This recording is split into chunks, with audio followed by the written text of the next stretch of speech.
السلام علیکم زما ګرانو پښتنو امید لرم چې د صحت حالو کې بنغښت یاست را سره زما ګران او پیاوړي ملګري بلال او حسین ناست دي د روژې اولنۍ ورځ ده نو ما ویل چې راشئ د دوی سره خپل ویلاګ شریک کړم که وګورئ ملګرو زموږ لیبونو شو او بیا زموږ چې کوم لوکیشن دی کمسارټ یونیورسټي اسلام آباد وا کیمپس کې موږ ناست یو نو را سره دغه دوه ملګري دي او نور چې کوم ملګري وو هغه نو راغلي نو موږ وی چې دلته کېناستو او د دوی سره به خوږې یو څو خبرې شروع کړو نو حسین ډېر ګران او محترم روغاني بابا دغه یو څو شعرونه دي وایي چې هیڅ اثر یې چې په زړه او ذهن نه وي داسې مونځ ګورې کول لویه ګناه ده او چې نه صبر نه تقوا وي په روژه کې له خوړو نه لږ نیول لویه ګناه ده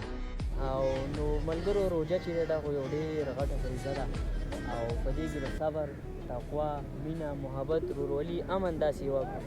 ځکه چې نورې ورځې خو زموږ هم دغه شانې تېرېږي او بیا خاص کر موږ په دې کې د تلاوت خیال وساتو په دې باندې 15 منټه ټایم نه لګي او ډېر زیات ثوابونه دي حسینه داسې مې اورېدلي دي چې یو ثواب چې دی هغه په ډبل دی نو خیر د ځان معلمان نه شو جوړولی خو دا یو څو خبرې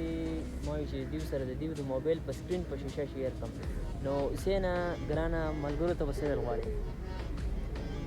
څه ویل غواړې بس خوشحاله دي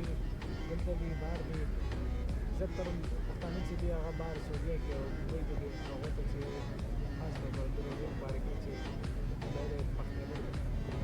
روژه تیره کړي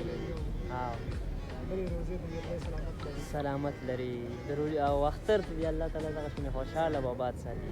نو تا یو شعر یاد کړی و د روژې په باره کې روژه د کور کلي مزه کړي د پردي ښار څه پېښنمې څه مخه وا ډېر ښه روژه د کور کلي مزه کړي د پردي ښار څه پشمني څه ماښامونه